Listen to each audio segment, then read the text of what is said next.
Man, these last 5 years have been kind of crazy, and I've had a lot of unusual gigs, none more unusual than I got booked to do a gig at a prison. I had to do a show for 1,000 male prisoners, and for free, man. Yeah, never open your mouth and say you'll do something without finding out how much you're going to do it for. And I did a show for 1,000 prisoners, and when you walk in there, man, they take your keys and your license, your pockets are empty, and they shut the door, and you're like, I'll never come out. So I get there, and they take me to the back area where I'm going to do the show, and they had a prisoner MC. And the dude was like, what you want me to say for your introduction? I was like, tell him my jokes kill in Nebraska.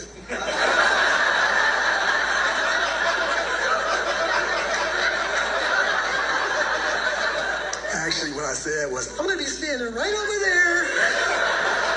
And when it's time for me to go on, just point to the microphone. And then the prisoners started coming in, and those dudes looked just as spooky and scary as they do when they're depicted in the movies. They were coming in, they were grumbling, the dude better be funny. And I was like, or what? And then the guy pointed to the microphone, and when he pointed to the microphone, I started walking, and before I could grab it, some prisoner stood up from my right and said, man, they done brought Bill Cosby up in here.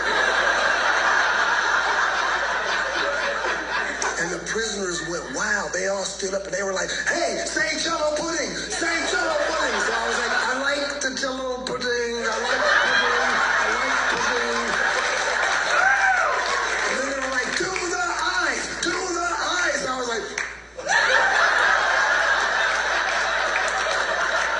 and then one dude got up over there and said, say you're guilty. I was like, hold on.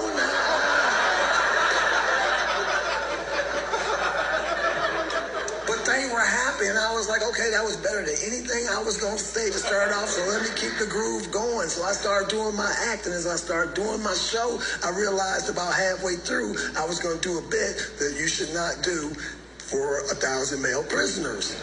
But I was into it, and so I did it. I started telling them this story about me for my 60th birthday going to Las Vegas to have a good time. Okay? I go to Las Vegas, I go to this nightclub. Right away, I knew I was in the wrong place at the wrong time, just by the bouncer. The bouncer asked me for my ID. I just turned 60, right? The dude's like, I'm gonna need to see your ID. So I gave him my ID, and I could tell he was struggling. He was like, let me see. Carry the one. You 60. I was like, yeah. He goes, you gonna have to sign this waiver.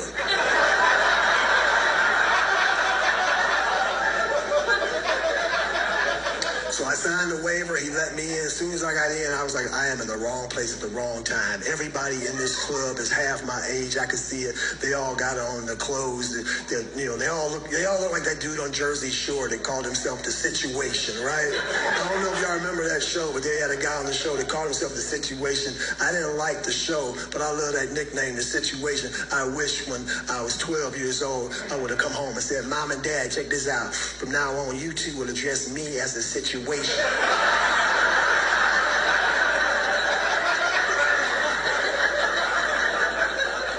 seconds later, my mother would have been on the phone. Hello, 911, we got a situation laid out on the floor. Oh, I know what happened. My husband, the solution, knocked him out. That what happened.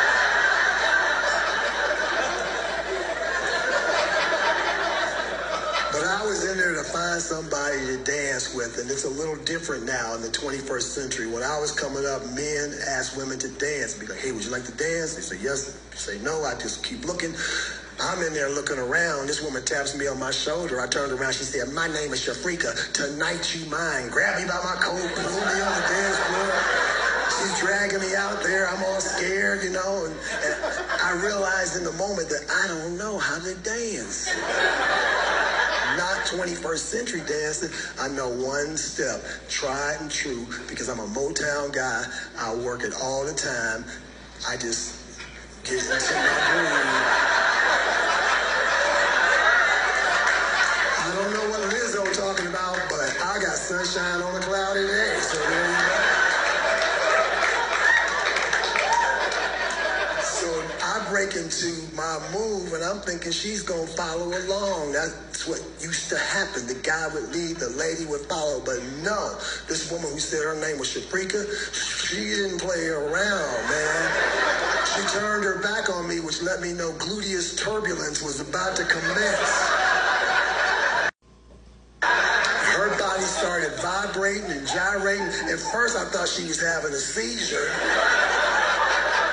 Then I realized what was really going on. It looked like she swallowed a jackhammer, just all in my... And I'm an old dude. I'm looking at it like, wow, look at that thing go, right? Siri was going rerouting. I'm like, all right. I just followed it until I got dizzy, right? You get so dizzy, you gotta grab onto something. The only thing I could grab onto was this woman. So I'm holding up, like I gripped her like around the waist. It looked like I was on the back of a motorcycle. I'm holding on. She's like, oh, you like dancing with me? I'm like, no, you're chipping my teeth. Please stop.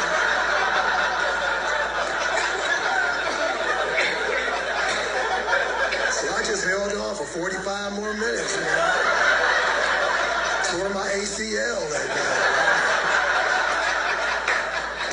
I got home, my friends were like, how much did you lose in Vegas? I was like, 9 pounds dancing with your friend. So the point in telling y'all that story was, do not twerk in front of 1,000 male prisoners.